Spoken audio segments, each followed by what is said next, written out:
Would you like to accelerate your career and reach your full potential in just minutes a day? Welcome to the LEADx Show with New York Times best-selling author and Inc. 500 entrepreneur, Kevin Kruse. Hey everyone, congratulations and welcome to the LEADx Leadership Show.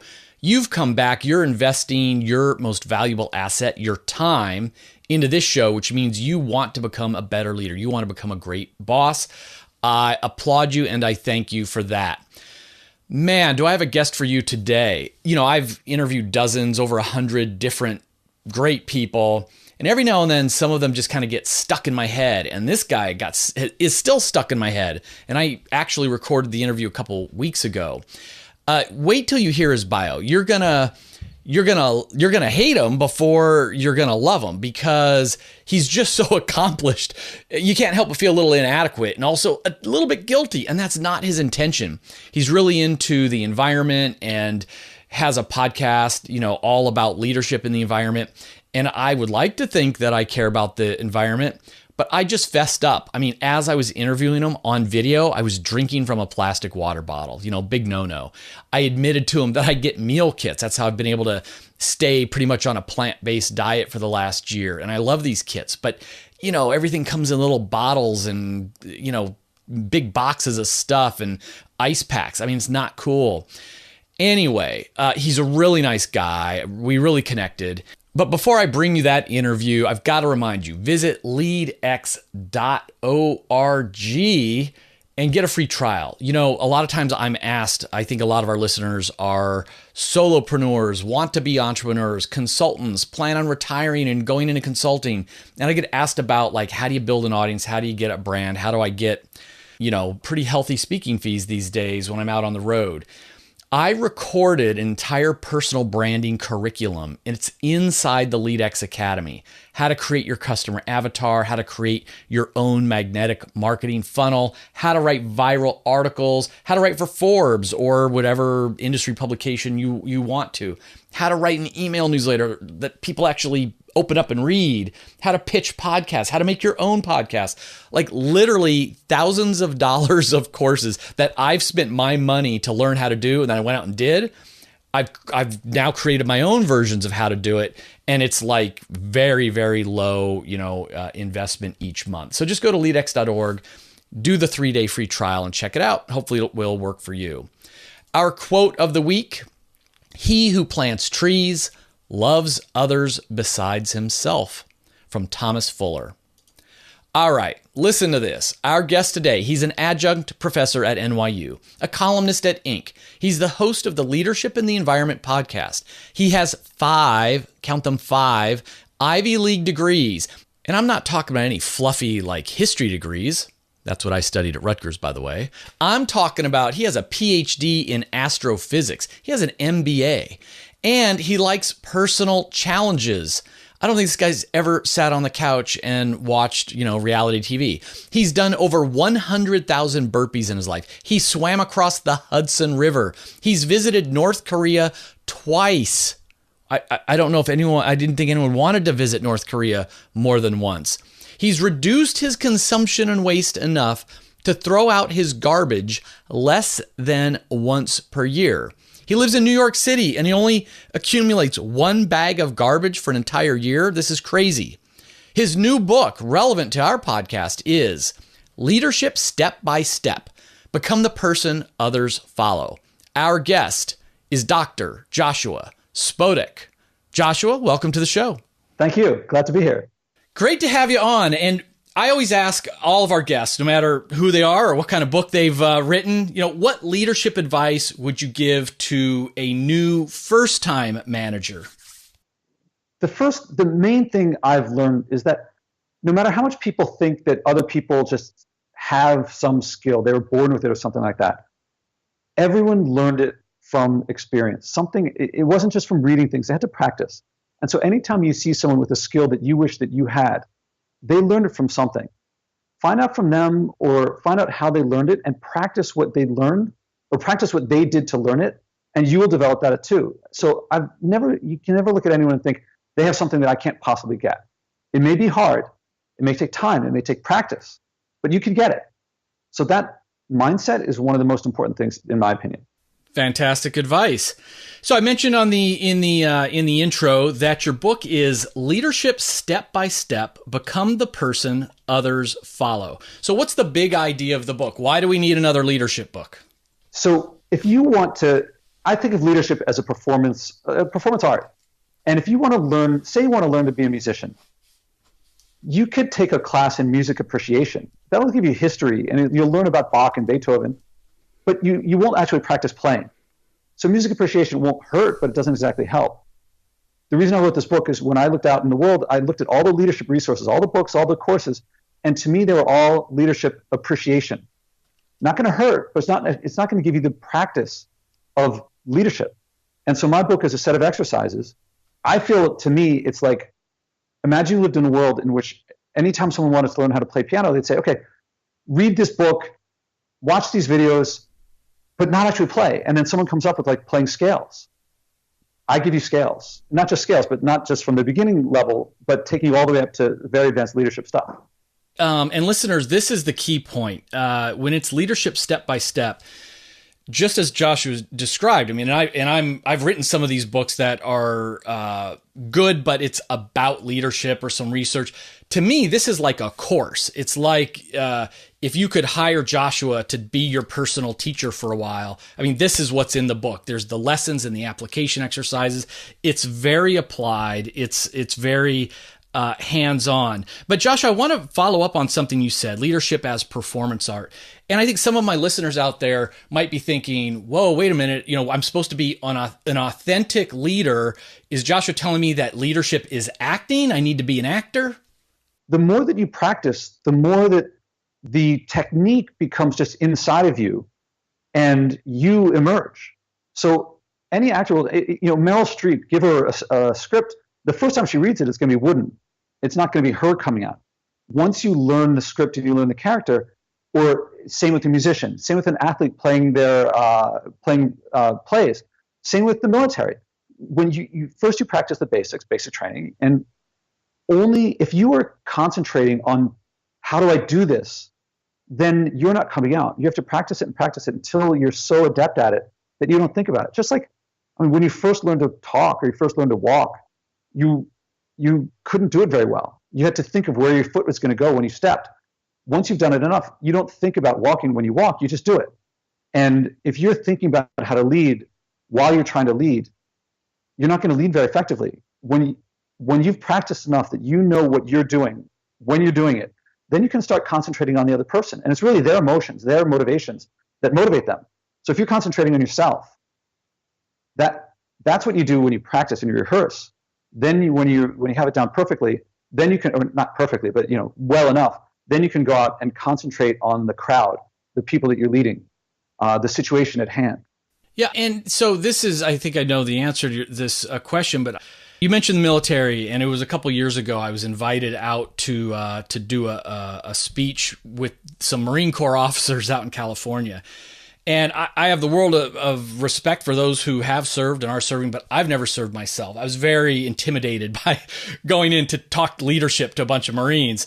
And when the first colonel that I met, Marine Corps colonel, introduced himself and he immediately sort of growled, "So, Kevin, are leaders born or made?" Now, this was a softball question because he was the guy that ran basic training. So he was making leaders. But I was so nervous and off my game, I sort of froze. But how would you answer that? Are leaders born or made? And or is there some innate stuff that gives people an edge? I always shift the question to, can I improve as a leader? Because everyone can improve. Now, can I improve anyone else? I've not been able to improve someone who has no interest in it. So someone who doesn't care, I'm not sure what I can do for them. But someone who cares, I can improve anyone to whatever level they're willing to take the practice to. If you practice a little bit, you'll get a little bit better. If you practice a lot, you'll get a lot better. Now, there's one thing, is that not everyone can lead in any area.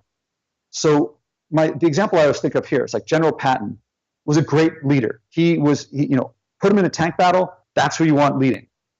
Oprah Winfrey, a great leader. Manifestly, she's huge. I mean, the number of followers she has is incredible. And what they do for her, their loyalty is great.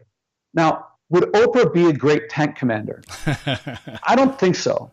Would Patton be a great talk show host? I also don't think so.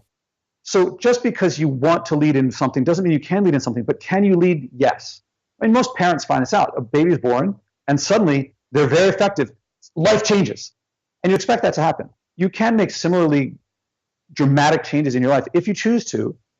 It's hard for a lot of people. Some people rise to the occasion, some people don't. But you can. And that's why you have resources that, some people get really lucky.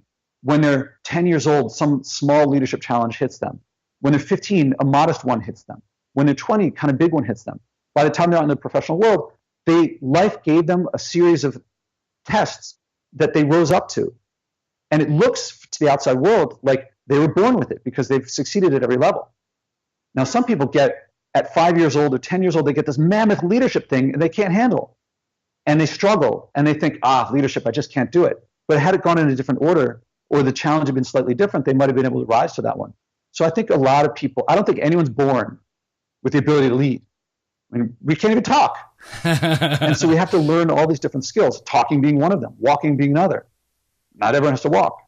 And so it looks to the outside world like a lot of people were born with it, but everyone had to learn it.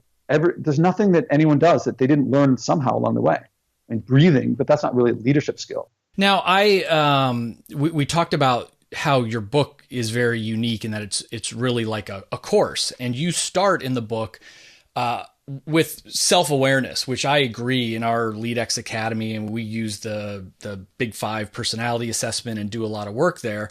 I think it's tough to be an effective leader, a strong leader, if you really don't have a lot of self-awareness. So describe a little bit the exploration and the exercises that you offer to readers in your book in this first area. Okay, so I have to I'm going to put it in a little context because the really exciting stuff is at the end of the book is we're leading others. And when I do the corporate stuff, it's always from there.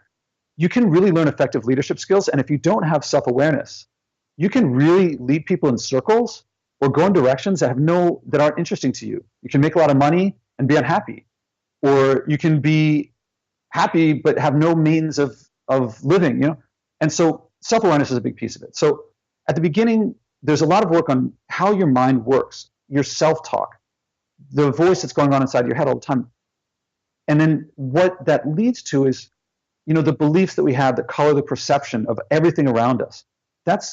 We have access to that through the mental chatter that's going on inside our head. So I have some exercises to make that come out, and you become aware of it. Now, you can get the same thing through months and months of meditating, and that will give you something different.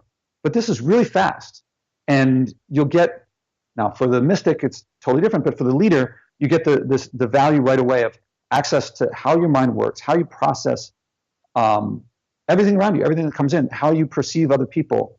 And it starts leading into how you express yourself. How do you find ways of improving yourself, which is leading into the second unit, which is on leading yourself. And these beliefs that I have to, a lot of how we interact with the world is more the beliefs that we have, say, of other people than the actual other person. I mean, usually you describe most people through like 5 or 10 adjectives. They're much more to the person than 5 or 10 adjectives. But that's how we work. I mean, we can't process everything all the time. Our brains can't handle everything. It's a big universe. And so being able to recognize the beliefs and how we interact with people mediated through them gives you a big lever into how you lead yourself. Great stuff. And I want to shift just a little bit with our remaining time because as I mentioned in your bio at the beginning of the show, there's a lot about you that is fascinating and gives us mere mortals reason to be envious. Whether it's your burpees, your swimming across the Hudson River. I hope to be invited to a cocktail party that you're at so I can ask you about visiting North Korea twice. But right before we went on the air, you shared with me, your podcast is Leadership in the Environment. You're very passionate about the environment. And you blew me away. You mentioned that now you're living in New York City, and you said the last time you emptied your garbage was June of last year. We're recording in June of 2018. It's been over a year, and you're about ready to empty your garbage. And this is an area where if you asked me, Kevin, do you value the environment? Oh, absolutely, I do. You know, do you care about climate change? You care about all of these things? Oh, absolutely. And yet, this is an area where I'm not living my values. And you would be horrified, Joshua, because just about a year ago, I went to a plant-based diet, and the only way that it's kind of stuck with me for the year is that I subscribe to a meal delivery service. So what? Yeah. Joshua just winced, you know. Yeah, that's a lot of landfill. Once a week, a cardboard box shows up, and it's all marked recyclable and stuff, but a cardboard box with a big frozen, you know, brick in it, and a lot of food with plastic packages and little pre-measured things in plastic bottles shows up. Yeah. Hey, it's great that I'm not eating cows. It's great for my health, but not so, like I see that box and I cringe. And I still drink from the plastic water bottles in the airport instead of bringing it empty, and a lot of other things.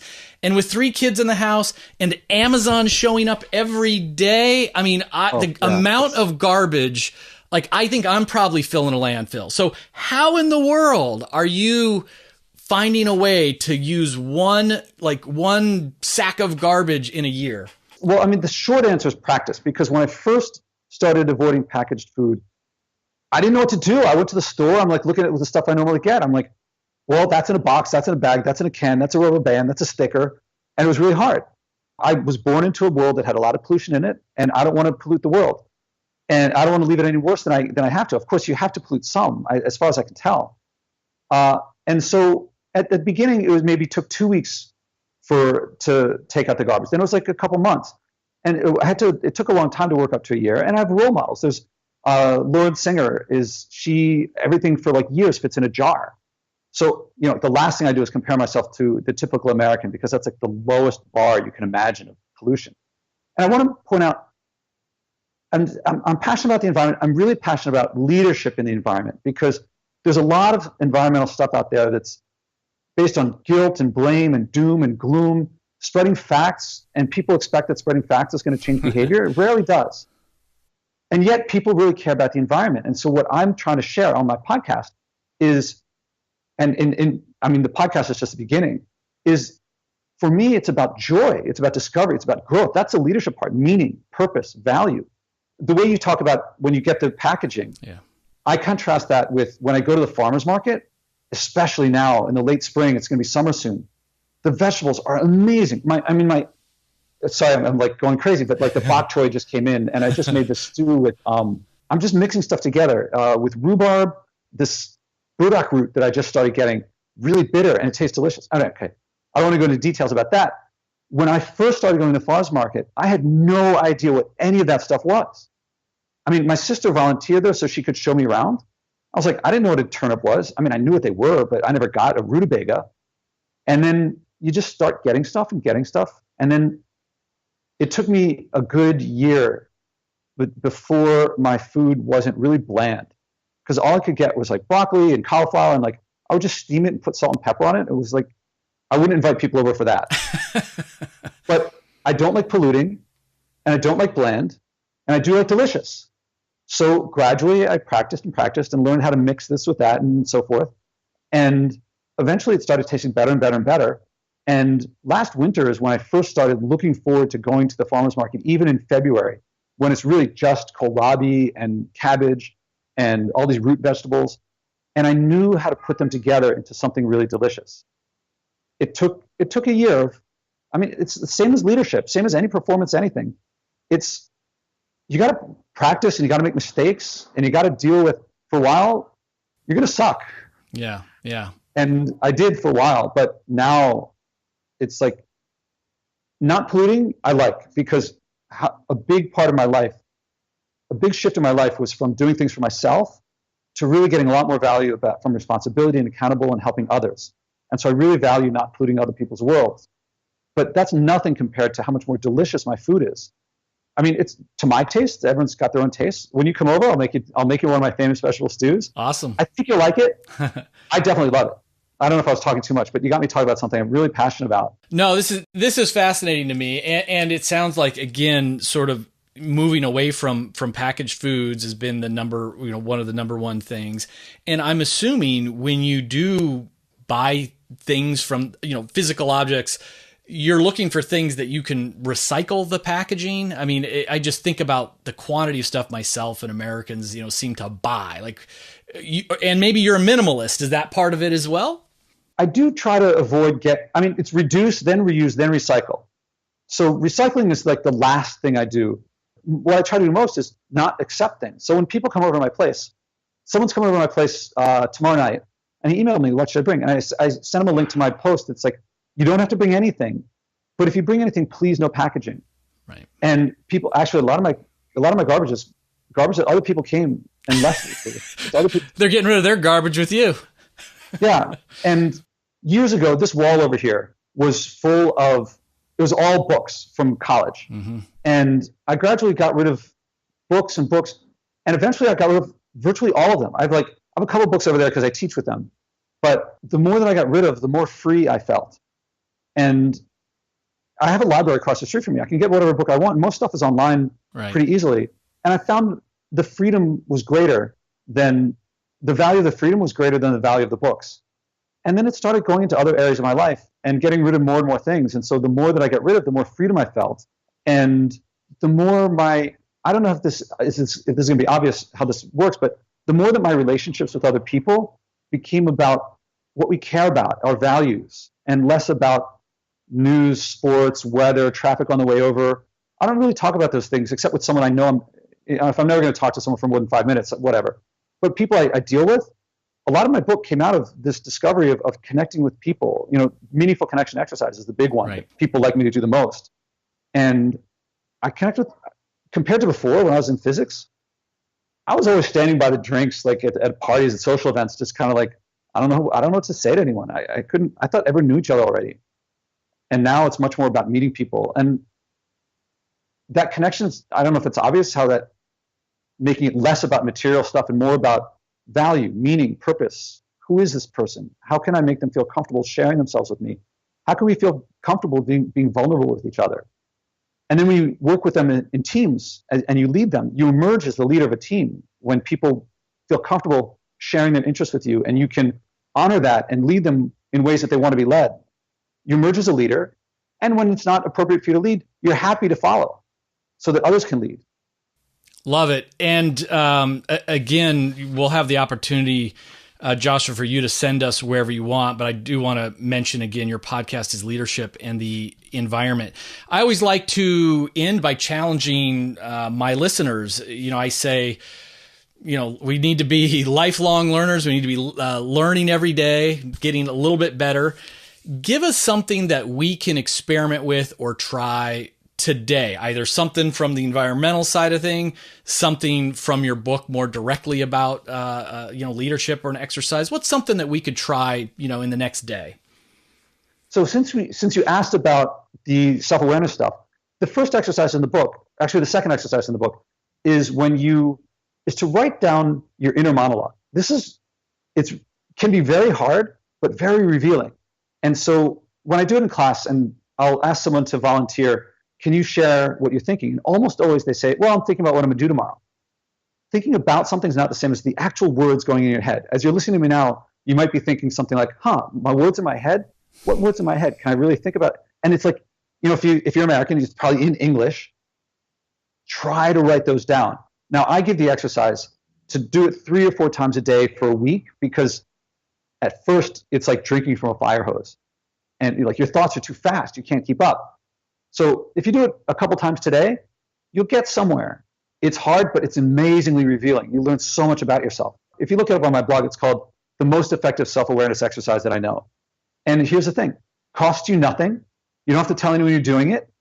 All you need is a piece of paper and a pencil or a pen. You can do it on your computer if you want. The first couple times it's going to be hard, but you'll find that you can do it. And it gives you insight into yourself. And it costs you nothing.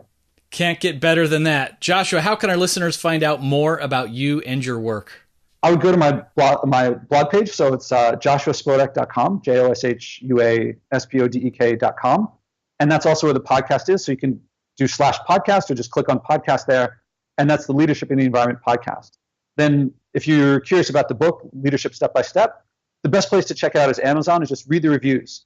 It's a lot of people who've done the exercises have come back and shared their experiences, And I think they give the best impression of it because they did what a potential reader would. They went through the process. We will put all of those links into the show notes, of course. Joshua, thanks for coming on to the show, and I look forward to that vegetable stew. I look forward to making it for you. Thank you. Thank you very much. Hey, before I go, I have to ask a favor. If you liked this episode of the LEADx Leadership Podcast, please take 1 minute and leave a rating on iTunes. Don't know how? Just open your web browser, type in leadx.org/subscribe, and it will bounce you over to iTunes. Just click on ratings and click some stars. Leave a comment if you really want to get crazy with it. And when you're done, let us know by sending an email to info@leadx.org. And we will send you back a special link that will let you in to our private VIP group on Facebook. Just in the last month, we sent out 2 or 3 dozen different books from our guests. We gave everyone free and early access to our new online personality assessment. And our VIPs even got to ask IBM Watson their management and leadership questions. I hope you have a great week, and I hope you will also remember that leadership is influence, which means you are always leading. This week, lead with intent.